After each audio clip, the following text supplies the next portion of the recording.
నమస్తే మావాస్. రీసెంట్గా భారతదేశం జపాన్ను దాటి ప్రపంచంలో అతిపెద్ద 4వ ఆర్థిక వ్యవస్థగా అవతరించింది మావ. మరి మనకంటే ముందు ఎవరు ఉన్నారంటే ఫస్ట్ పొజిషన్లో యూఎస్ఏ ఉన్నది మావ with $29.8 trillion economy. And next వచ్చేసి China with $19.7 trillion economy. And third వచ్చేసి Germany with $4.5 trillion economy. And fourth వచ్చేసి మనది India with $4.34 trillion economy. And fifth వచ్చేసి Japan with $4.31 trillion economy. Okay, and మీరు కొత్తవారు అయితే మన ఛానల్ని లైక్ అండ్ సబ్స్క్రైబ్ చేయండి బావ.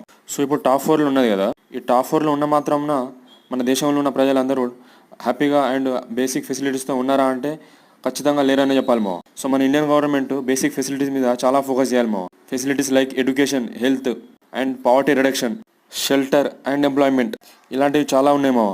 అండ్ మన దేశంలో దగ్గర 20 నుంచి 25% ఆఫ్ ద పీపుల్ బిలో పావర్టీలో ఉన్నారు మావ.